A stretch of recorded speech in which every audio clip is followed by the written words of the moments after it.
दुनिया और आखिरत में कामयाबी क्या है? ईमानी, दुनिया और आखिरत में कामयाबी का जो मयार है वो हमने गलत समझा हुआ है।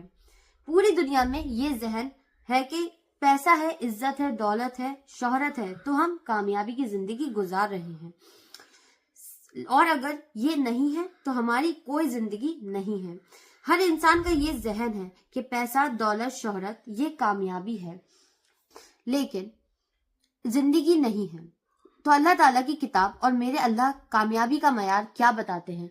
जो जहन्नम से बच गया और जो जन्नत में चले गया ये कामयाब है। वो गरीब है, अमीर हो, बादशाह हो, नाकामी का मयार क्या है? मेरा महबूब आप इनको बता दें।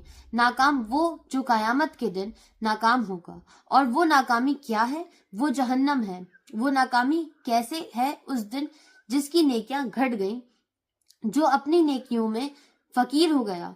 तो मेरा अल्लाह कह रहा है जो कयामत के दिन जो फकीर होंगे, किस चीज की नेकियों का, कि ये वही लोग होंगे जो कयामत के दिन नाकाम होंगे। कयामत के दिन का सिक्का पैसा नहीं है, दौलत नहीं है, शोहरत नहीं है, मालदार नहीं। वो है जिसके पास अमलो इंसान है, अमलो इस्लाम है। नेकी है और नाकाम वो है जो इसके खाली है। अल्लाह ने पूरी दुनिया के इंसानों के लिए कामयाबी, नाकामी का मयार वो बनाया है जो उसके अंदर मौजूद है, उसके अंदर मौजूद है। दुनिया की कामयाबी तो पैसे से समझी जाती है। हर दुनियावी तरक्की अधूरी तरक्की है। मेरे अल्लाह ने कामयाबी का मयार, नाकामी का मयार वो बताया है जिसमें गरीब, अमीर, औरत, मर्द, पढ़ा लिखा, देहाती, शहरी, काला, गोरा, अरबी, अजमी सब एक जैसे ताकत रखते हैं। अल्लाह को राजी करने के लिए ये जिस्म उसके और उसके रसूल के फर्माबरदारी में झुकाना पड़ता है। ये कामयाबी है। उसमें गरीब, अमीर, जिस्म तो अल्लाह ने सबको दिया है। जो माजूर है वो भी अधूरा है, पर है तो सही।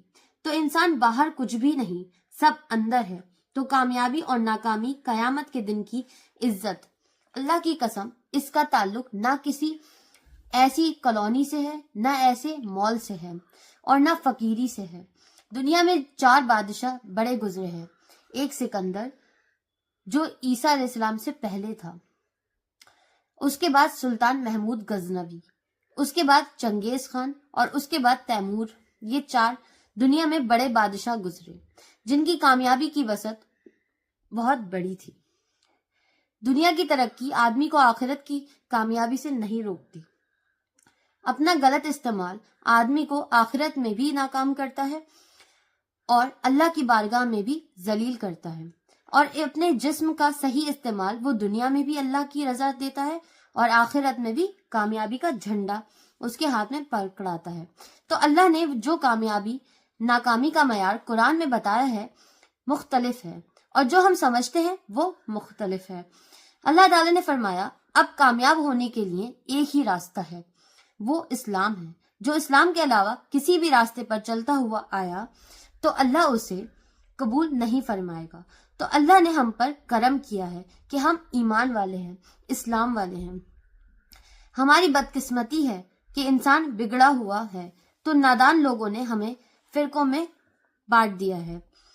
इतनी नफरत पैदा कर दी है कि ये काफिर है, ये काफिर है, और मुस्लिम के बजाय ये देवबंदी है, ये बरेलवी है का लेबल किसी पर कुछ, किसी पर कुछ। लेकिन ये शबान का मुबारक महीना है।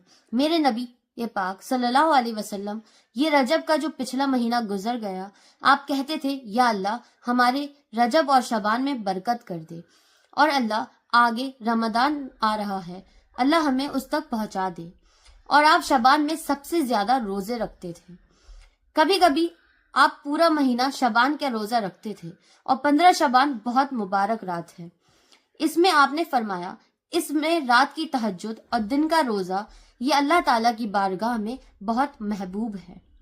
तो हम मुसलमान का लेबल हटाकर मस्जिद पर लिखा होता है देवबंदी की मस्जिद, बरेलवी की मस्जिद। समझिए आप ईमानी? जी अभी जान मैं बिल्कुल समझ गई। लाइक शेयर सब्सक्राइब कीजिए।